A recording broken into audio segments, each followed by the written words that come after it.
economics, like it's a similar thing, right? Where we have these like cycles, like Ray Dalio's 250-year cycle of civilizations, Pluto cycle. Like that's what it is, the Pluto cycle. If you look at a lot of economics stuff that, by the way, I called it pseudoscience earlier in the episode. That's what it is. That's like, they both are, it's boy pseudoscience versus girl pseudoscience. And I love both. It's fine. They're basically saying like, oh, here's these cycles that we observe that seem to happen. And maybe we have some abstract reasons for why we think they happen, but we don't really have a mechanism for why a civilization kind of rises and falls over a 250-year cycle. And if you look back at like the formation of a lot of these like economic theories and models, what you find is that a lot of them came from the time when newspapers just started. And so you had like meteorologists, astrologers, and economists all working together in these newspaper offices. And there's really solid evidence to show that there was a lot of like intermingling between economists and astrologers at this time. And so like, I don't think it's any coincidence that we have these like cycles like the 250-year cycle, the 165-year cycle, the 84-year cycle. Like if you look at these cycles from an astrological perspective, they completely line up with planetary phenomenon. And then economists give no reason why they have those years. They're just like, oh, we just have noticed this.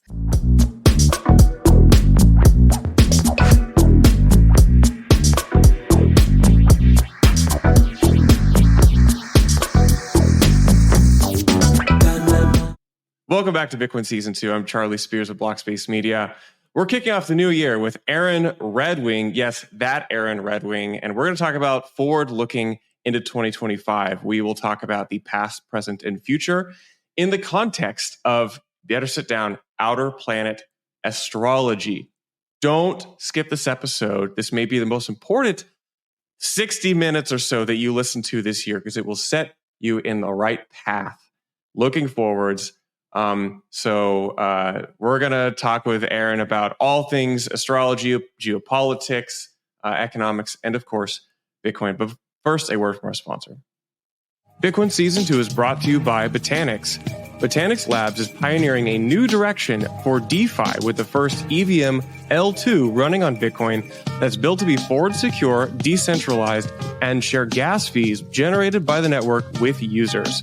See the future of DeFi at Botanix, botanixlabs.xyz. Erin, welcome to Bitcoin Season 2. Hello, thank you for having me. Long-time listener, first-time caller. It's exciting to be here. Yeah, I feel it's because like we've spent the past year and a half going on each other's podcasts and platforms, and I feel that this officially brings it full circle. I think we're gonna like maybe create our own parallel podcast cartel. The Maxis have their own like podcast cartel. Everybody Absolutely. I think Casey might have something to worry about now because I feel like I have not yet been on a podcast where there's a formidable sort of like co-host energy. So we'll see. We'll see. I mean, it's just a matter of time before either Hell Money buys Blockspace or Blockspace takes over Hell Money. It's honestly, one or the other. Yeah, it'll be a hostile takeover either way. Yeah, it's gonna happen.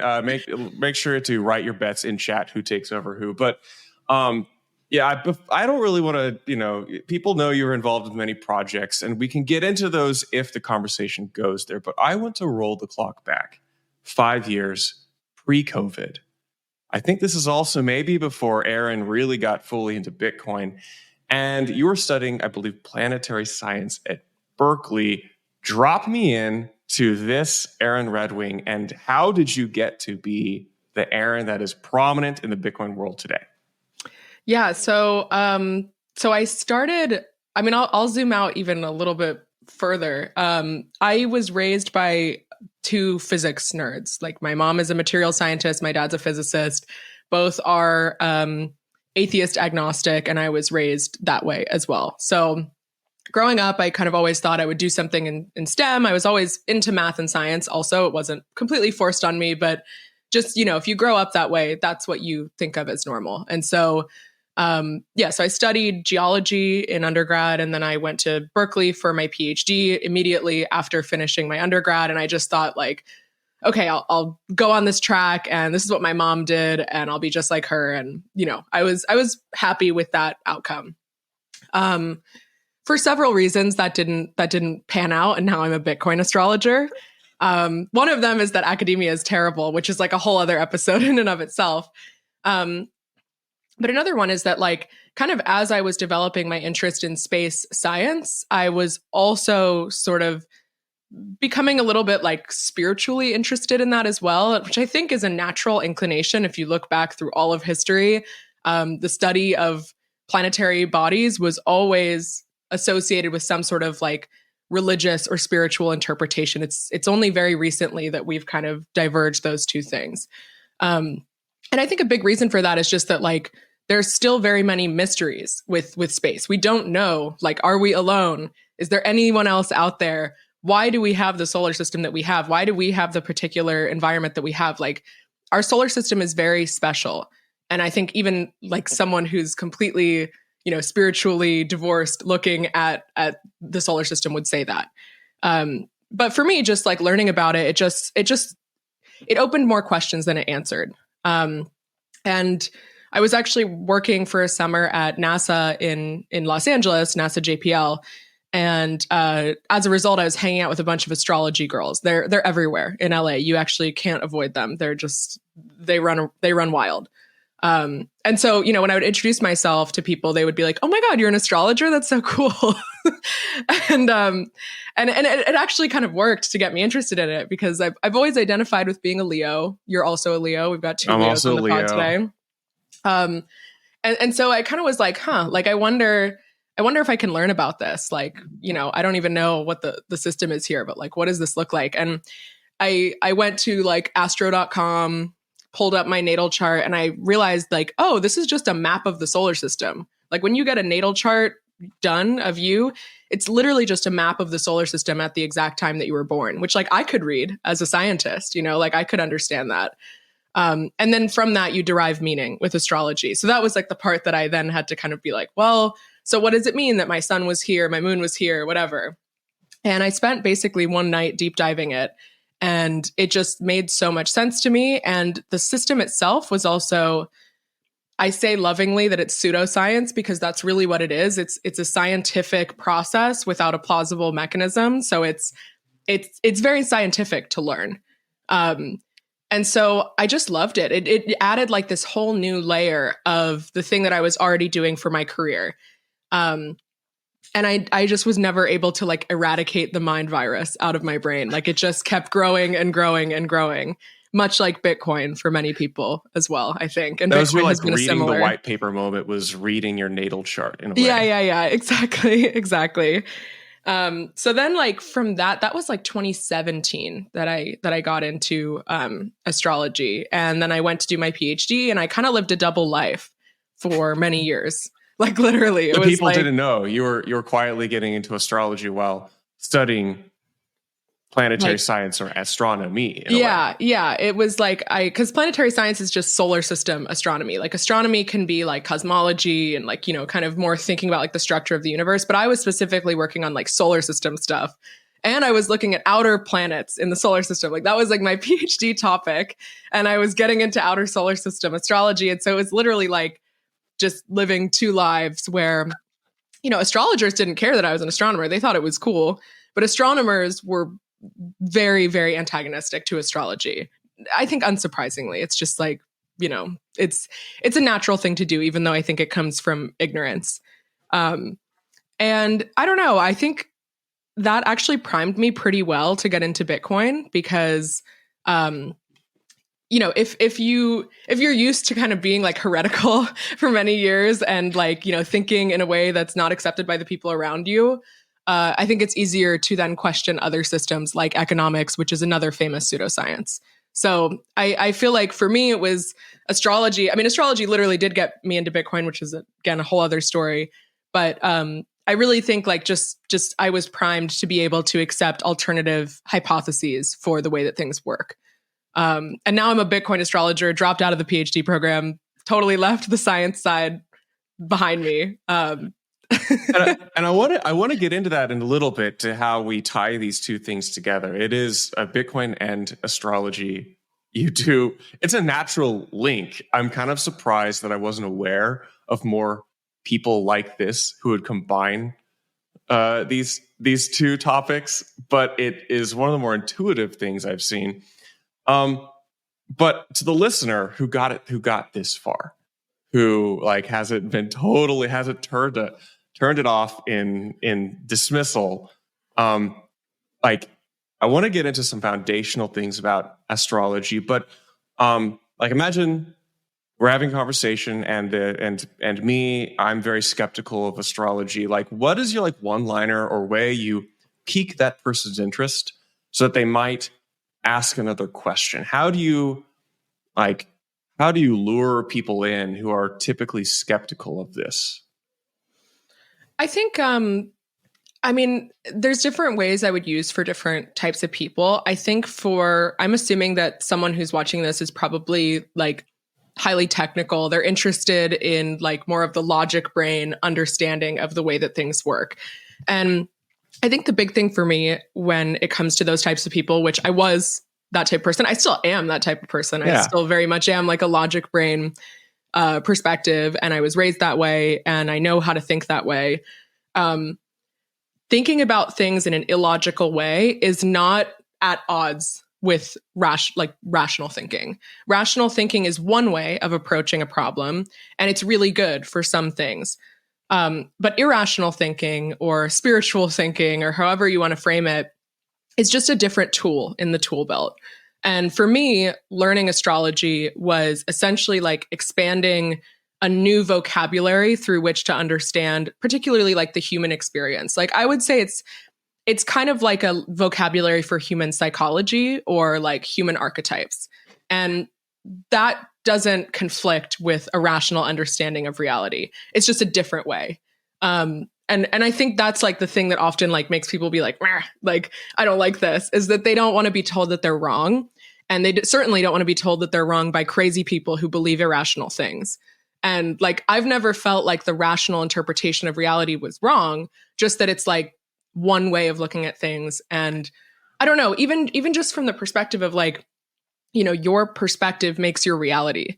You know, that's something that's like relatively uncontroversial to say at this point. Like you and the laws through which you understand your world end up shaping your experience more than anything else. And so, you know, like there's a lot of irrational thinking in the way that you interpret the world, even if you think that you're a very rational person. And so like maybe naming those irrational impulses or those, spiritual fervor moments or whatever you want to call them, like naming them and placing them in a certain bucket might actually help you become a better rational thinker because you're able to like parse those things out rather than assuming like I'm always rational.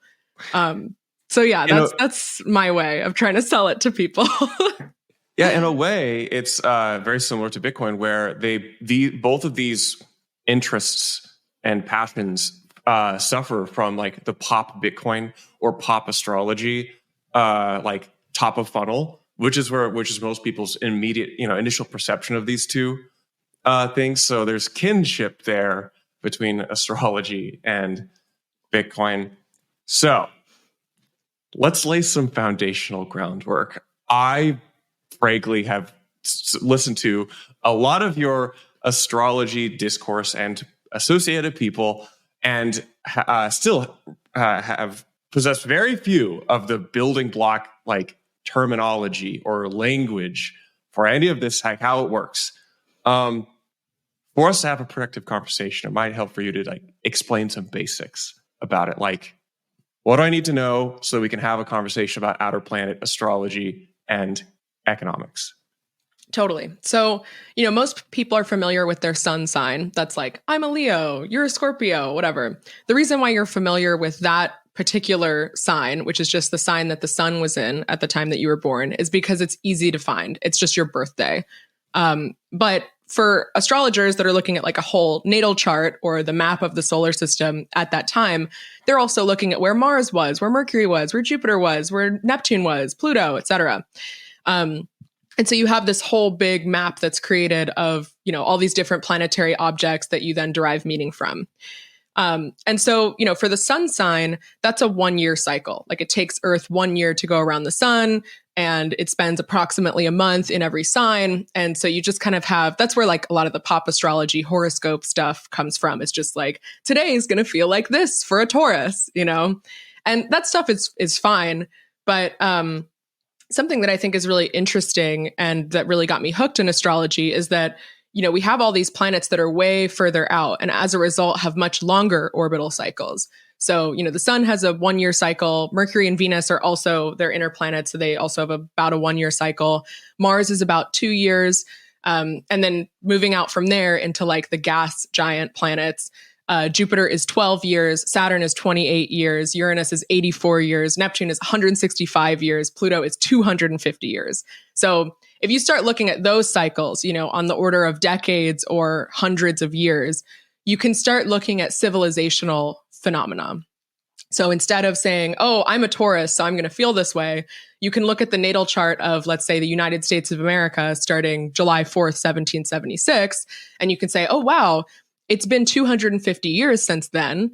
The US is going through its Pluto return. Like Pluto has made its way the whole way around. And so you can start kind of looking at those sort of larger term cycles. And actually, there's interesting lore with economics in general. So, economics does a lot of this. This is one of my favorite topics. I wanted to get to this question because this is the thing that blew my mind. The listener, pay attention. So economics, like it's a similar thing, right? Where we have these like cycles, like Ray Dalio's 250-year cycle of civilizations, Pluto cycle. Like that's what it is, the Pluto cycle. If you look at a lot of economics stuff that, by the way, I called it pseudoscience earlier in the episode. That's what it is. That's like, they both are, it's boy pseudoscience versus girl pseudoscience. And I love both. It's fine. But they're basically saying like, oh, here's these cycles that we observe that seem to happen. And maybe we have some abstract reasons for why we think they happen, but we don't really have a mechanism for why a civilization kind of rises and falls over a 250-year cycle. And if you look back at like the formation of a lot of these like economic theories and models, what you find is that a lot of them came from the time when newspapers just started. So newspapers only became popular in the early 1900s. The daily paper, like where you go outside your doorstep and there's a paper on the ground and you like read the news for the day. Before that, like you would get your news from wherever, but it wasn't on like this every single day. We need content. And so basically what happened is these newspapers that now had to produce daily content needed to fill it. They needed to figure out like, what do we say every day? There's not necessarily news every day.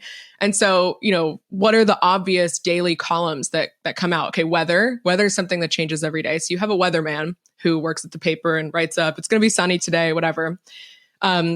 You might have an astrologer. That's actually the rise of horoscopes, where the astrologer can say, hey, like the sun is here. And so Taurus is going to whatever. It's like a lot of content to fill.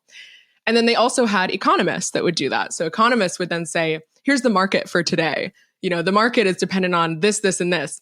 And so you had like meteorologists, astrologers, and economists all working together in these newspaper offices.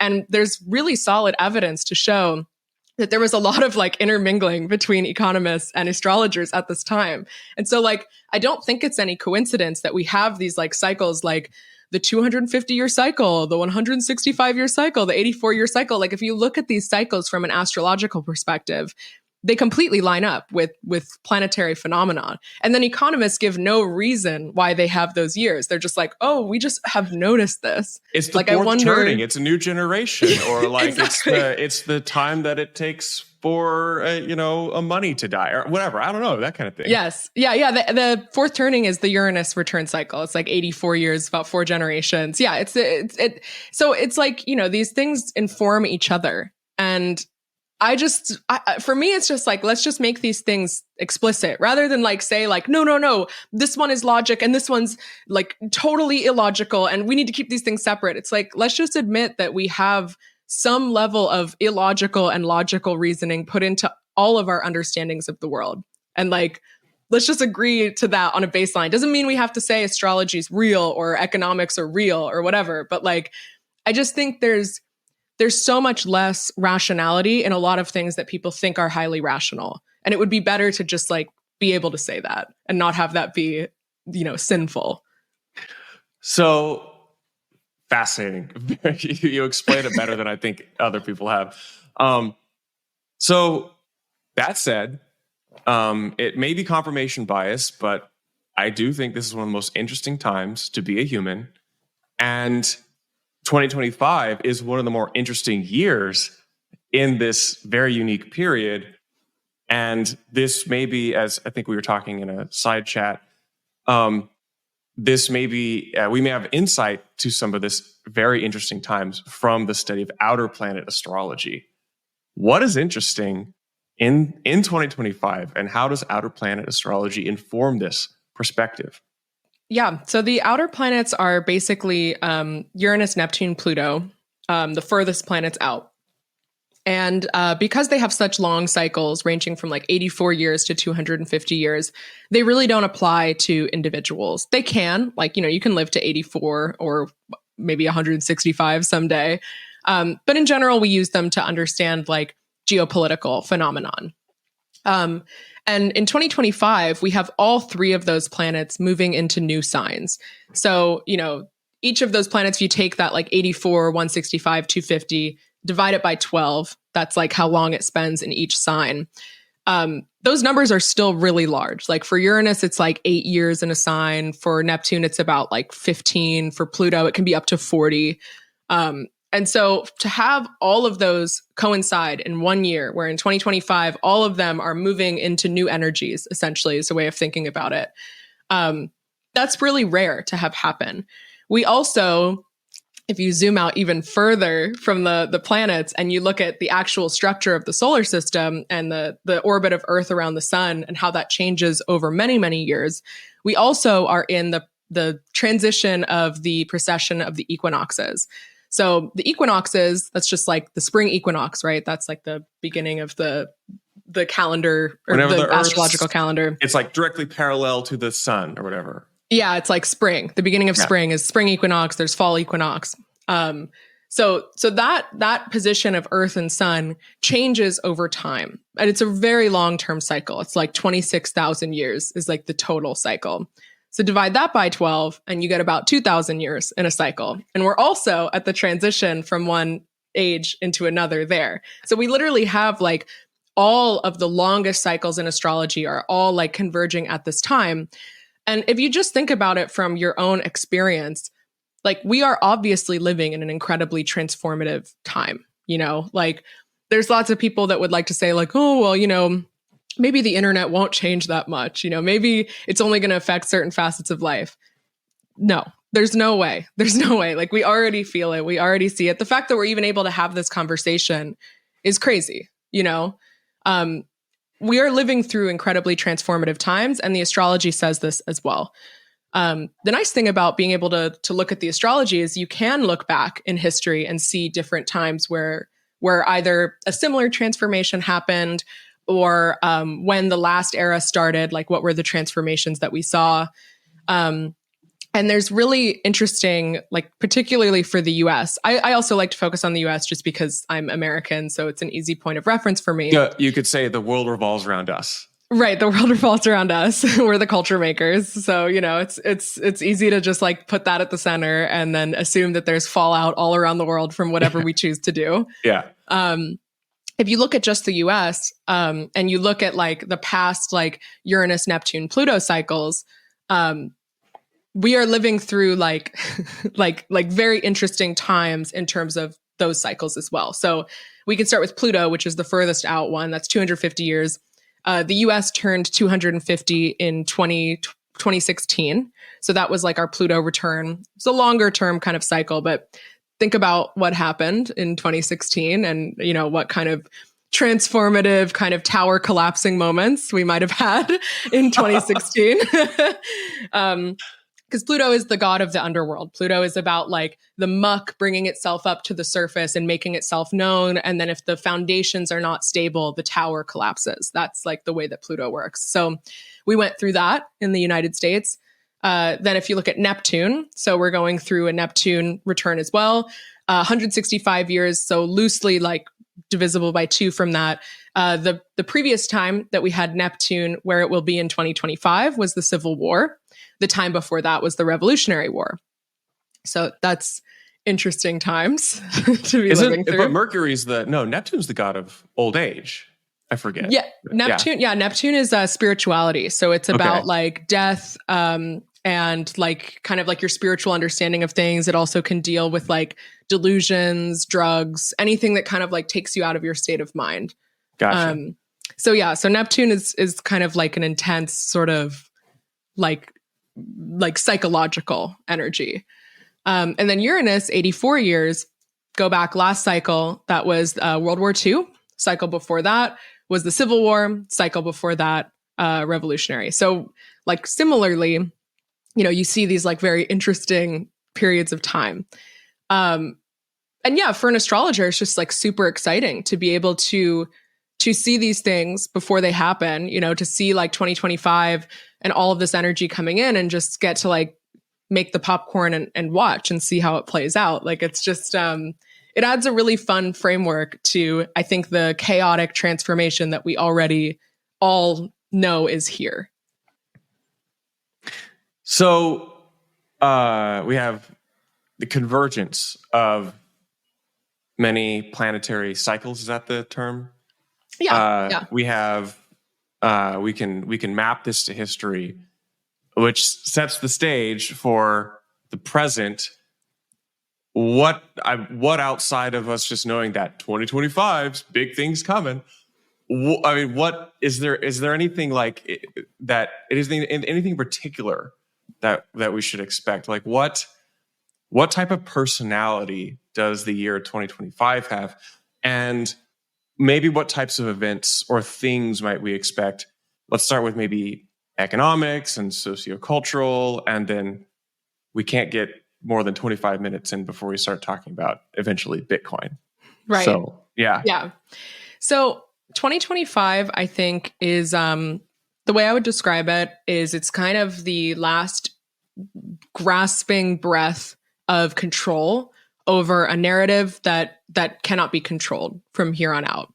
And, if you're like a conspiracy theory type person, which many Bitcoiners are, I think there's lots of people that interpret that in their own way. But really, like, what it means is that we're moving into an age where information is freely available. Anyone can say anything, and it's very difficult to verify truth or reality, much less so like control it, And so I think in 2025, what we'll see is a sort of last attempt at control by the powers that have been able to maintain control for many years. I think they will fail, not because there will be a new uprising of some organization or people or whatever that will be able to obtain power, but really just to a decentralized understanding of reality. And decentralization is actually the word that brought me to Bitcoin from astrology, because Aquarius is the sign of decentralization. This is like the huge energy that's going on right now. We're at the dawning of the age of Aquarius. Maybe people are familiar with that phrase from like the hippies in the 60s, yes, the and hippies 70s. in the 60s. They say songs about it. They wrote disco about it. Yeah, exactly. Like all new age spirituality is always talking about like the age of Aquarius. We're in the age of Aquarius. This is the precession of the equinoxes cycle that I was talking about a little bit earlier. It's a 2000-year era that we're at this like transition into right now. And Aquarius is it's the sign of decentralization. It's about being an individual in a network of other individuals, maintaining your autonomy. So you're not like losing yourself in other people. You're not like becoming like one incoherent mass. You are one individual that recognizes another person's autonomy, and then you guys work together in the ways that make sense, and you don't in other ways. I'm describing Bitcoin essentially, and that was like what made Bitcoin click for me. Was I was looking for these sort of structures, these sort of Aquarian decentralized structures. But it's like, so we have Bitcoin that's like a great example of it. Like literally, like that's the structure of it. But I think in general, everything is headed in that sort of direction. Another way of thinking about it could be like non-hierarchical. Like it's not like a top-down process. It's like a mycelial network of different ideas that connect together. And so I think we're seeing that happen in all of information space over the next couple years. And 2025 is like a lot of new beginnings and a lot of closing outs. So that's why I say there's like these kind of last breaths of attempts to kind of control things. By 2026, we're like fully in the new. So my advice for people that I've kind of been saying is like, don't get too attached to things looking a certain way, because transformation will always end up in a different place than you expect it to go. And it's the fact that you're even able to like consume content about Bitcoin at the beginning of 2025 means that you've been able to like think independently and like have your mind changed about things. And so like, I think the thing that's sort of the challenge for people now that are like in this Bitcoin world or crypto world or whatever is like, don't then all of a sudden get like married to the idea that like you're right in the exact format that you're in right now. Like transformation is still happening and you still have to keep up if you want to be on like the cutting edge of that, you know? So 2025, like stay open, still try to think about things with the open-mindedness that allowed you to even be here in the first place. And I think that's like the happy path. That's the best way to proceid. It sounds like you're talking about a soft fork, Erin. You oh my sound gosh. like you're talking about a Bitcoin soft fork. That's a great point. That's a great point, Charlie. Yeah, I mean, you know, it's a decentralized process of many nodes coming together and deciding to transform, not from a top down or a, you know, oligarchic perspective. Yeah, I mean, I think like, I mean, we could totally talk about Bitcoin maxi religion. Like, I would love to talk about that, but I don't know if we should stay on 2025 or let's stay on 2025. We'll come back to it. Yeah, I mean, I have a lot of thoughts. So 2025, year of transition. 2026, indicating that we come out of that transition. Is 2026 a more stable year, or it's just we have resolved the transition? It's much more stable. It's much more stable. So really like 2020 through 2025 was a lot of transformation, chaos, endings, particularly 2020. You're telling me, yeah. It was crazy. Right. Anyone who's lived this knows that this is true, you know? 2020 in particular was a lot of endings. And then like the further that we go, the more like new beginnings, like the more that there's new beginnings rather than just endings. So 2020 was like almost all endings. There was like a couple blips of new Age of Aquarius energy at that time, but it really was closing out. And so, you know, we're in this like transition time. And by 2026, we're sort of like out of the transition. Like we're in the new energy. In 2025, there's particular dates. I mean, you know, for people that probably like if anyone's this interested at this point, like they want to know like, what do I need to do? Yeah. In 2025, really like something in March and April happens that's extremely chaotic. And I don't know what it's going to be because it's just chaotic energy. Like it's something very like earth shaking kind of, I don't know what it's going to be, but I know something will happen. That's like mid-March to early April. And if you look at like, I have charts from Bitcoin, the US, China, you know, Trump, whatever. If you look at all these charts, they all are experiencing like transformation as a result of, it's essentially a series of eclipses and a couple planets moving into new signs that happens in March and April. And they're all affected. So I don't know what will happen, but I assume the markets will be affected by that in some way. And then the summer is very positive. Like the summer is like, we get these little bursts of energy that feel much more like 2026 and like the transformation beyond.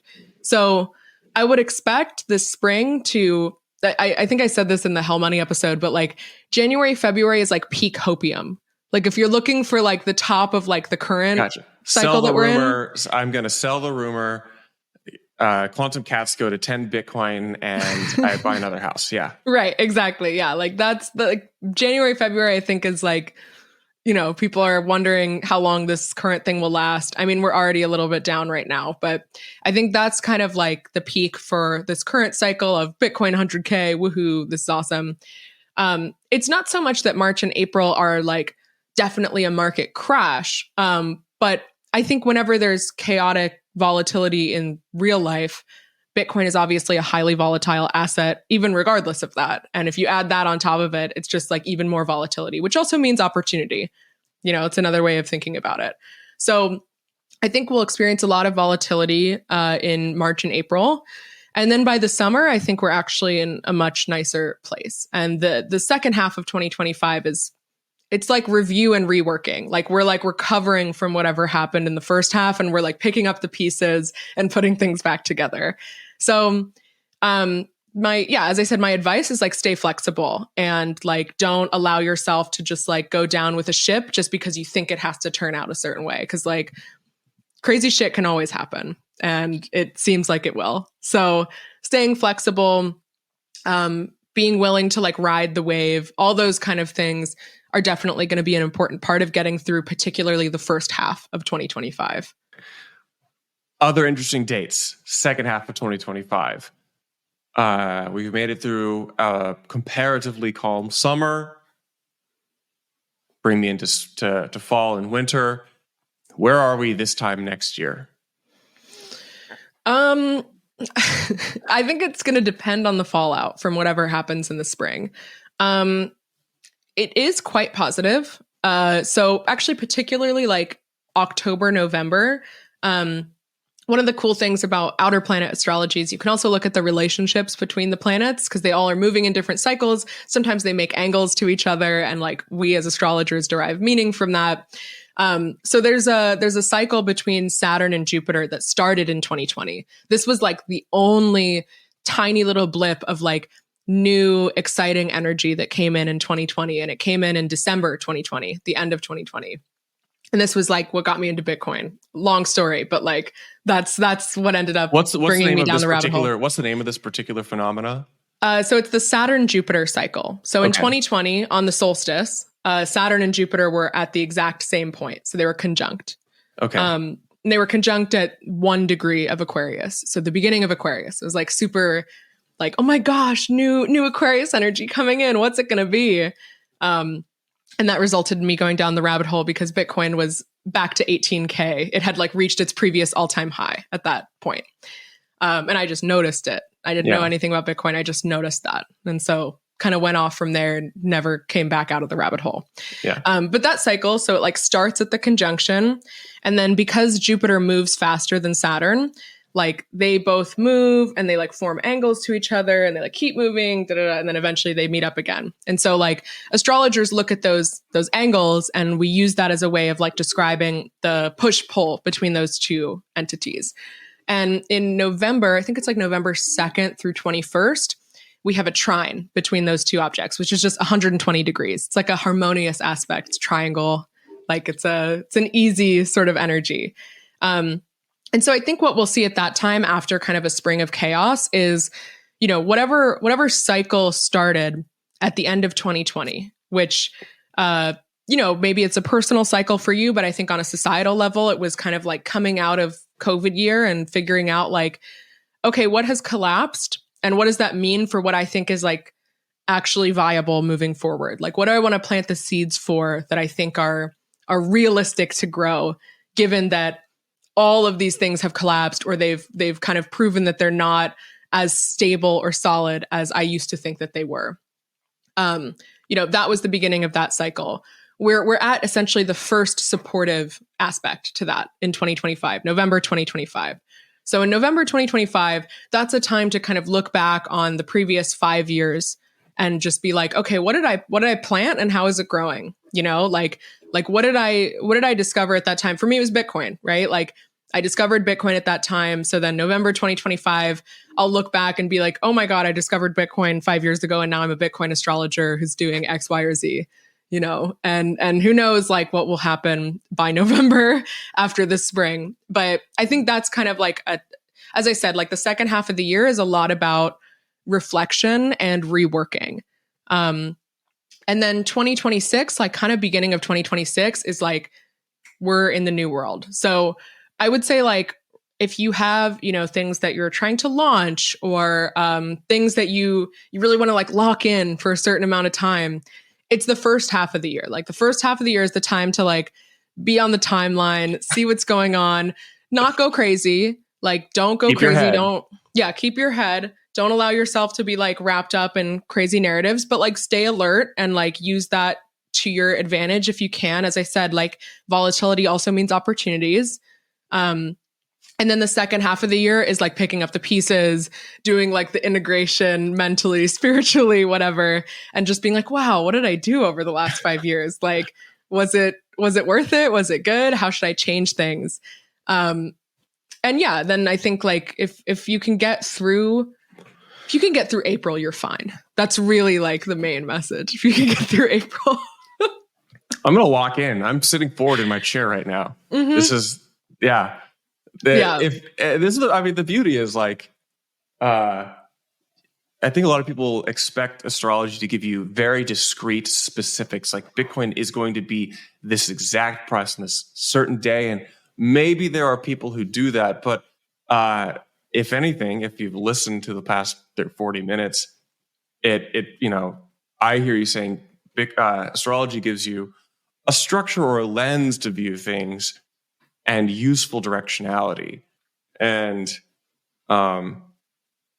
so that's what I hear. I want to get into the callback to the Bitcoin memetics, cults, and religion. It's funny because I, for years, have said people told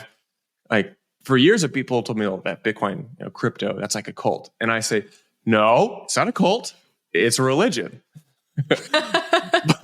but it's funny because it seems like we've seen cults within Bitcoin emerge. As Udi calls them, the laser eyes. They tend to have their own lingo even within Bitcoin about how things are, and they do behave. They have their figureheads, and they have their savior, who appeared in 2020, by the way, Michael Saylor. And he's an Aquarius. Damn. Okay. Well. Okay. So, run with this. What are your thoughts on Bitcoin as a cult? How does this relate to or compare to astrology? And what are your views? So, I think obviously maybe not every single Bitcoiner has like a spiritual reverence for Bitcoin, but I think it's very common too. I think most people, even if they are completely like atheist logic brain, don't think about, they're not like in touch with that side of themselves, or it's not an important part of their life. They still feel a sort of like, I guess what I would describe is I see a lot of people who feel like an obligation to serve Bitcoin in some way, to be of service to Bitcoin. I describe myself like this a lot. I talk about this a lot. I don't know why. I just feel drawn to it. Yeah, I'm the same way. Like it's, and I've just met so many people, whether it's like devs, enthusiasts, macro guys, whatever, like that just all feel this pull to Bitcoin, and it really like transforms the way that you see the world and the way that you live your life. And I think that like that type of spiritual reverence is very important to what Bitcoin is. It's not just like a bunch of people working on it because it's money. Of course, that's also what it is. But it's like, there's some sort of like pull that people have that they start to like form their world around it. And I think that's like what people are describing when they say it's like a cult, because that's what a cult does, right? A cult like forces you to like form your world around it. The difference with Bitcoin, and I think this is like the problem that a lot of the Saylor style maxis have, is that Bitcoin is a decentralized cult. There's no cult leader. There's no like, Joseph Smith or Bible or sort of like, this is what you follow. These are the rules. And I'm the one who tells you that. Bitcoin is this kind of like ever-changing sort of, you could call it a technology, you could call it like a discovery or an invention or whatever you want to call it. It's like, it's this thing that just like pulls you in and you find your way of working with it or on it or being of service to it. And I think that like what's happened is that like people feel that very strong spiritual pull that I think is natural. I think there's a reason why there's no, major atheist civilizations throughout all of history. It's because we have a natural spiritual impulse as people. I think that's just part of who we are and what we are. So, like that spiritual impulse that a lot of Bitcoiners have, they don't have like the vocabulary to explain this decentralized like religion, essentially, or this decentralized spiritual connection. They instead put it in terms that they can understand through monotheism, which has been like the dominant religion over the last 2,000 years throughout the age of Pisces. They say Bitcoin is like Jesus, or maybe Michael Saylor is like Jesus, or maybe Michael Saylor is like Paul, or like an apostle, or like, Satoshi was Jesus. And like, it's like, they put these like narratives into it that don't quite work. I do think there's an interesting like Satoshi Bitcoin immaculate conception narrative. Like there's certainly like parallels you can draw between Bitcoin and like a Christian mythos, but it doesn't quite work in that structure of like, you know, Catholicism where you have like a pope and they say that this is the law and like this is what you can and can't do. There's no person like that for Bitcoin, but I think because people experience this spiritual reverence towards Bitcoin and the only vocabulary that they have for understanding spiritual reverence is like a Christianity or monotheism perspective, they then impose that on Bitcoin. And so they start acting like a cult. They start acting like Michael Saylor is Jesus or whoever is Jesus. And anyone who doesn't believe in this or doesn't believe in exactly what I believe is an enemy of me and I have to attack them. Like it doesn't quite work. But I think, you know, a lot of the Bitcoin season 2 people, they have this perspective, this like kind of Reddit atheist bro perspective of like, well, you know, some of us don't look at Bitcoin that way. Some of us are actually just really logical about it. And we can see that, you know, you just need to change it. It's like bullshit. You guys still have this like spiritual obsession with Bitcoin. You're just like not acting the way that the maxis are acting. Like, I think it's not that like these people need to eradicate their spiritual impulse. They just need to have like a more healthy outlet for it or like a better vocabulary for understanding it. And to me, like that's part of why I try to like preach Bitcoin astrology or just astrology as a way of understanding this, because astrology is decentralized religion. There's no like first astrologer who said like Scorpios are emotionally manipulative and now everyone must believe that. Like there's no Bible, there's no doctrine, there's no leaders of astrology. It's just like a process of observation that many people have participated in over thousands of years. And, you know, if you look at the way that astrology functions now, it's just people learning on their own through like resources like different books or on the internet or following different astrologers, but there's no like centralized authority for astrology. Even me, like I practice astrology, I give readings, like I'm not credentialed. There's no like, where would I go to get like an astrology like ministry degree? It doesn't really exist, you know? And so like astrology essentially functions as like a vocabulary for understanding human experience. I said that earlier in the episode, but that's really what it is. It's just like, here is a list of different human archetypes or energies that people experience that you can map out into your present reality or into the past or into the future. And you can use that as a way of like adding another lens of understanding to your experience. And no one's going to tell you that this is right or wrong. And there's lots of different schools. And it's very much like, I mean, New Age spirituality in general is like, take what works for you and leave what doesn't, you know, love and light. Like just, you know, if it doesn't resonate, scroll past, like that kind of vibe, you know? And a lot of people hate on it for that. Like they're like, oh, well, that means it's bullshit. Or, you know, that means like it can mean anything or it can apply to anything. But like, that's kind of, I think, what makes it beautiful is it's like, it's up to you and your own interpretation. It's up to you and your own understanding to kind of like apply it where it makes sense in your life. And like, I don't know, with Bitcoin, it's like, I think the spiritual reverence aspect is like very important. Like, it's not something that I think, even if you want to stamp it out, you can't. Like, it's a really important part of what this is. Like, there's clearly some sort of pull that people feel in that kind of spiritual way. I just want people to be able to define it for themselves, or if not for themselves, to be able to define it in a non-hierarchical, decentralized way, rather than listening to Daddy Saylor tell you that this is what Bitcoin should be, an Aquarius who happened to enter the Bitcoin scene in 2020.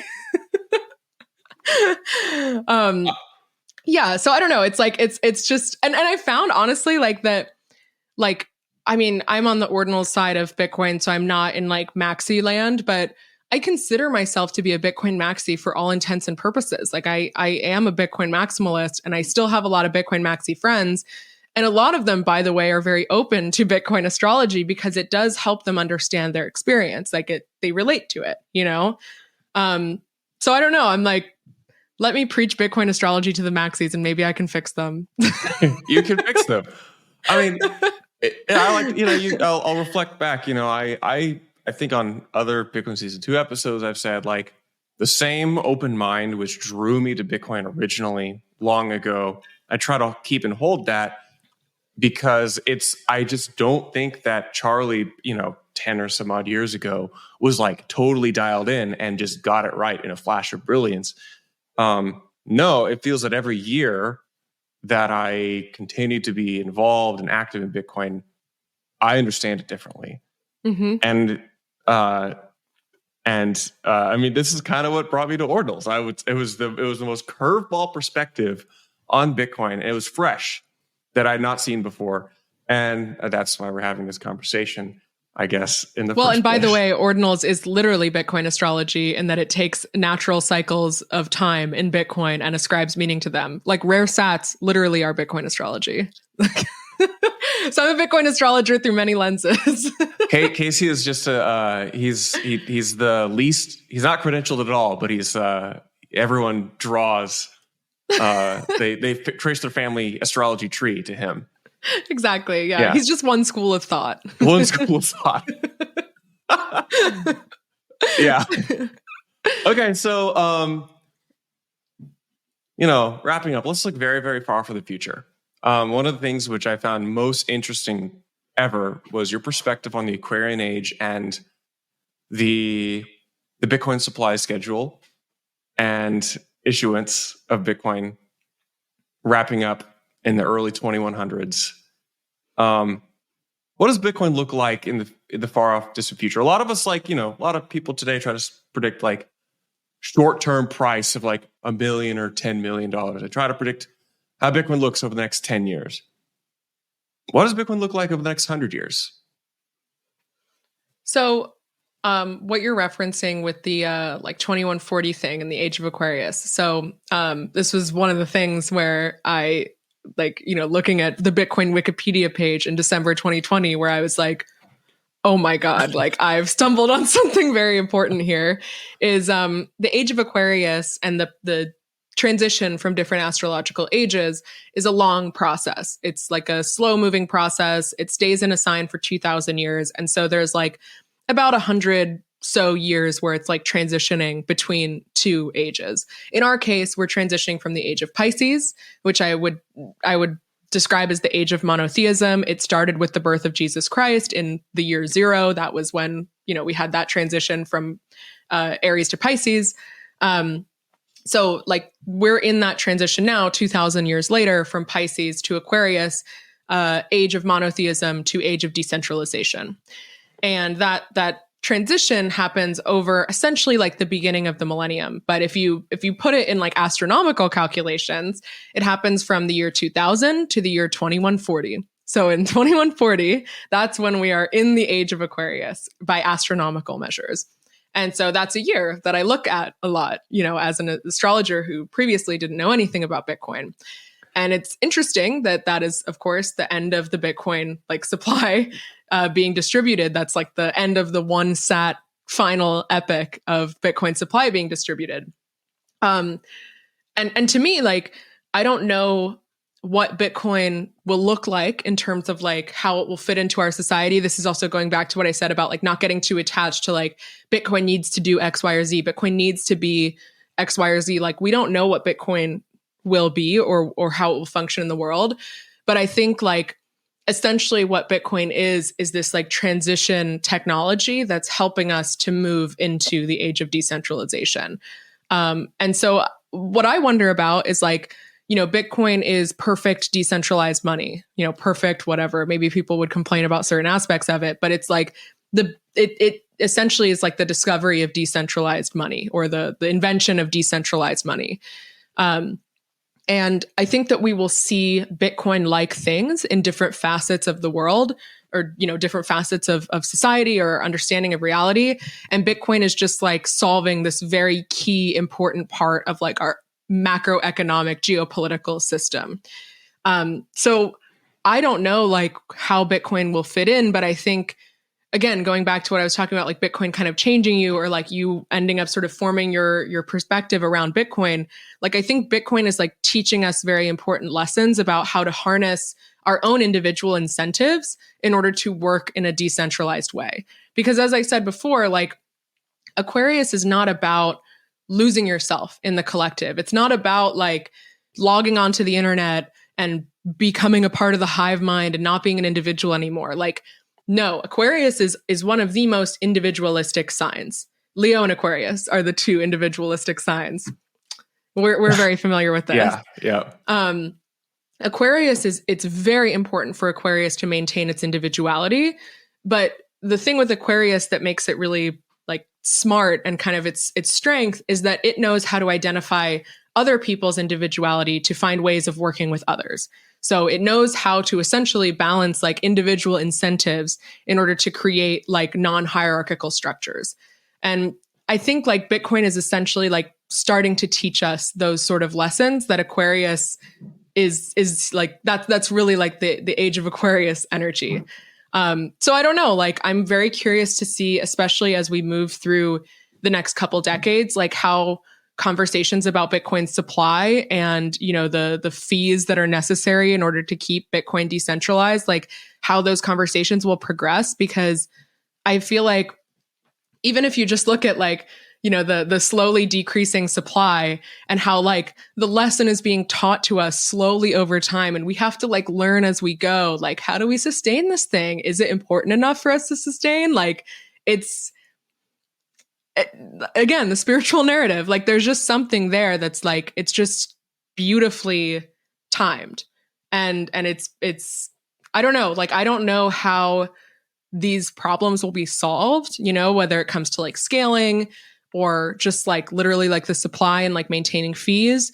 But I think we have to be open to ideas coming out and seeing how people adopt them, you know, like ordinals is potentially like one solution to the fee problem, right? Like, let's be open to accepting different solutions to these problems that we know we'll have to deal with over the next couple of decades. Because I think like this is the process of like learning how to like rewire our brains around like allowing ourselves to have our incentives and our values, and also allow other people to have their incentives and their values, and figure out how we work together or how we don't.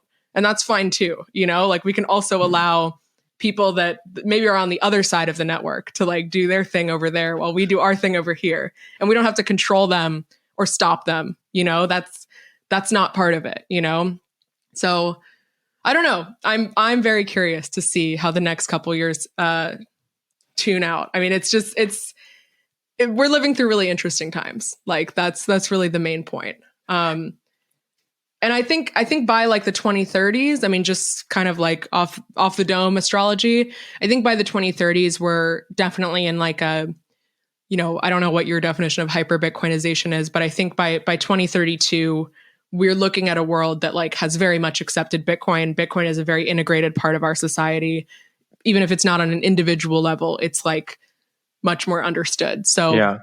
I think a lot of these conversations that you in particular are having about like soft forks changes to Bitcoin, like right now they're happening in like our nerd cult, but like I think eventually they'll be happening on like a global scale. So, you know, we have to figure out how to have those conversations in the nerd cult. I think that would be ideal. I'm just looking forward to when we at the World Economic Forum debate the next soft fork. Exactly. Each country sends their representative, and the hashing giant of Sudan sends their diplomat, and so those kind of things. So wrapping up, 30 seconds. What does Bitcoin Season 2 look like? What does Bitcoin Season 2 this podcast? We have a natal chart. It was it was March of 2024. I think March 4th. Let me check. I see it, March 25th, 2024. March 25th, 2024. What's one thing which defines Bitcoin Season 2? So one thing I've been really talking about a lot is Pluto and Aquarius. Obviously, I'm talking about it on Twitter. If you follow me, you see me talking about it all the time. So Bitcoin Season 2, the podcast, March 25th, 2024, has Pluto and Aquarius. And I've been thinking a lot about this as like a generational placement. Like the babies being born right now, or the babies that will be born over the next 20 years will all have Pluto and Aquarius. And this is like a generational placement. And I really think that like these types of things, whether it's like humans or ideas or companies or whatever that are created at this time, are going to be able to weather the storm of the transformation of technology much better than all of us that came before. Like, if you think about the millennials, like the millennials are in a constant state of like, oh my God, like, should I look at my screen or should I go outside? I don't know what to do. Like, it's like a war in their mind all the time for like what kind of role technology should play in their life. And I think the things that are being created now, again, whether it's like a podcast, a company, a child, there's just like a much more innate like way of integrating all these things. And so I feel like Bitcoin season 2, you know, with all of those energies available to it in this new age that we're in, is really able to like integrate a lot of different technological ideas. I mean, even the fact like you're able to just like reach people all around the world and bring them together and like have all these ideas shared in long form for many different people to consume at their own time. Like, I don't know, it doesn't seem like a revolutionary idea because we kind of are used to it, but like it's revolutionary. And especially like the conversations that you're able to have in terms of technical depth, like it's just not something that we could have even had, I think, like 3 or 4 years ago in Bitcoin world. So that's, I think, the main bullish sign. It's like, again, as I said, it's always Pluto and Aquarius for me. That's like the most important placement. If you can get some Pluto and Aquarius energy, plant some Pluto and Aquarius seeds, you're going to be good for the next 2,000 years. You heard it here first. Bitcoin season 2 for 2,000 years, and then somebody can start Bitcoin season 3 in exactly 4,025. So. Thank you so much, Erin. I feel like we got to do this every year on the cusp of the new year. Exactly. 1,000 podcasts shall bloom. 2,000 podcasts. 2,000 podcasts shall bloom. Thank you so much for coming on Bitcoin season 2, and I will see you at whichever conference we find ourselves at next. Thanks for having me, Charlie. Happy New Year.